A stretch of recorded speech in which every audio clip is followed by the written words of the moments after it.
Did you know there was a time when the entire world was covered in water, and only one man's family survived? This is the incredible story of Noah, the great flood, and humanity's second chance. Long after Adam and Eve left the Garden of Eden, humans spread across the earth. But instead of growing closer to God, they became violent, cruel, and corrupt.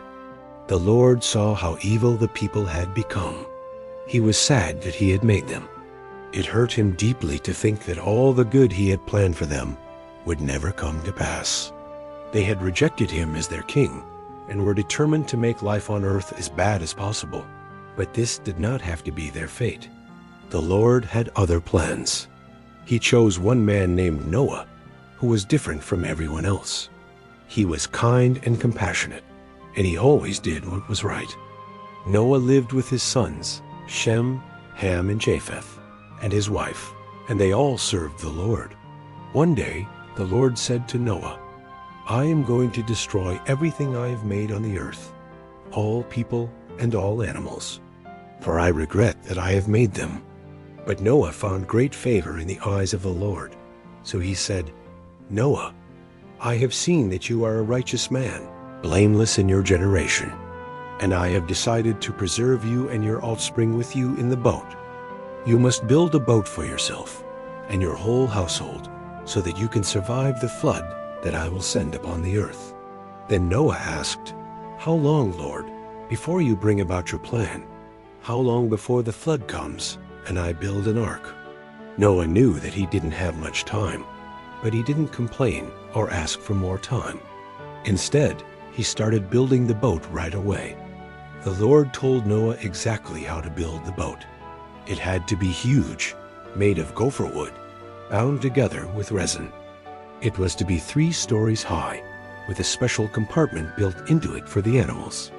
When the boat was finished, Noah looked at the gigantic vessel, over 300 cubits long, 50 cubits wide, and 30 cubits high, and he wondered if he really could put the entire animal kingdom inside such a small space.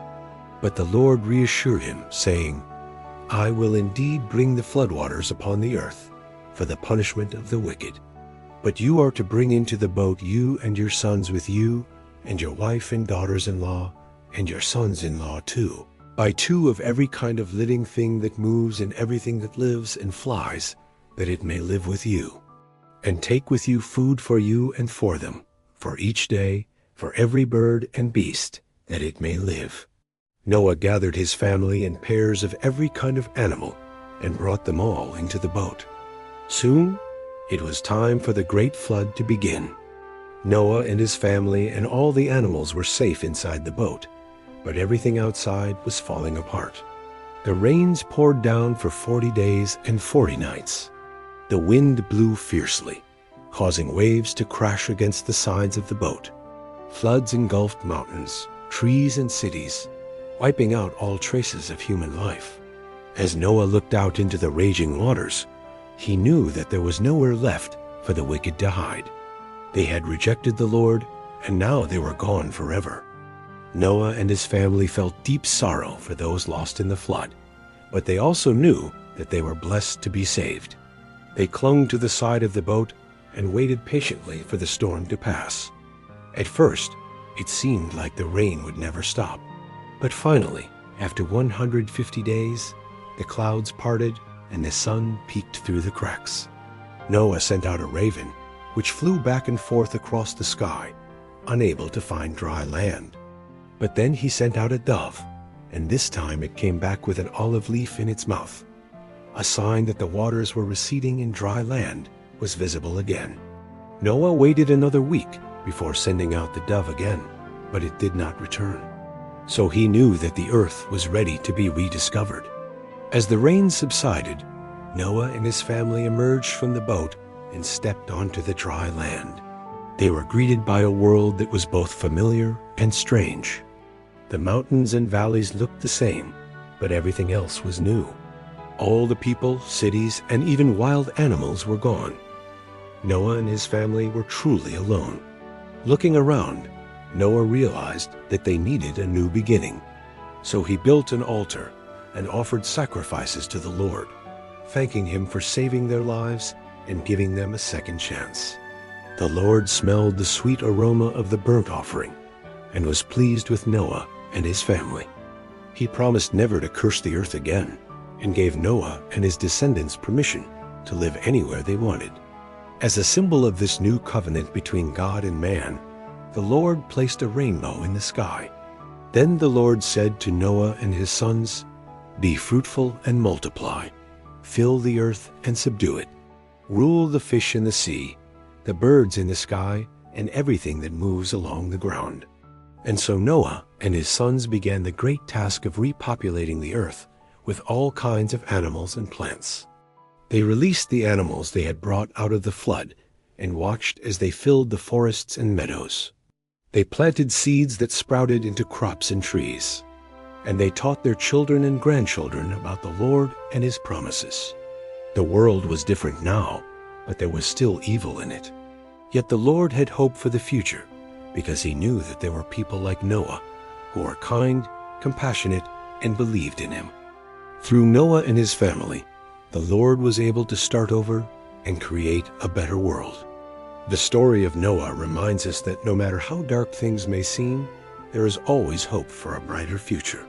Even when the world seems to be falling apart, there is always the possibility of a fresh start, a new beginning. The Lord may test our faith and challenge us to trust in him, but he will never leave us nor forsake us. In times of great trouble, we can take comfort in knowing that the Lord is with us and that he has a plan for our lives.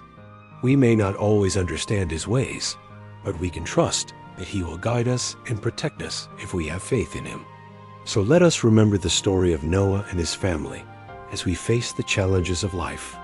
Let us be strong in our faith, courageous in our hope, and faithful in our love for the Lord. The Lord is our shepherd, and we shall not want. He makes us lie down in green pastures. He leads us beside still waters. He restores our soul. He leads us in the paths of righteousness for his name's sake. Even though we walk through the valley of the shadow of death, we will fear no evil, for you are with me. Your rod and your staff, they comfort me. You prepare a table before me in the presence of my enemies. You anoint my head with oil. My cup overflows. Surely goodness and mercy shall follow me all the days of my life, and I will dwell in the house of the Lord forever.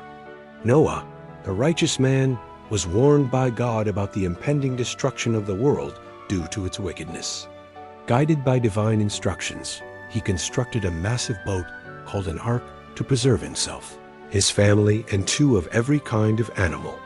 When the time came, they all boarded the ark, and the heavens opened, releasing a torrent of rain that lasted for 40 days and 40 nights.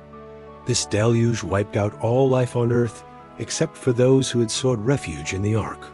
After the flood waters receded, Noah and his family emerged from the boat and were greeted by a world cleansed and renewed. God blessed them and all living creatures, granting them dominion over the earth and establishing a covenant with them, symbolized by a rainbow. The story of Noah serves as a reminder of God's judgment against sin and his mercy towards the righteous.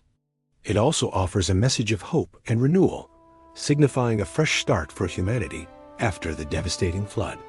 Thank you for watching this video. If you enjoyed it, please don't forget to subscribe for more content. And remember, keep your hearts open to the Word of God. Until next time.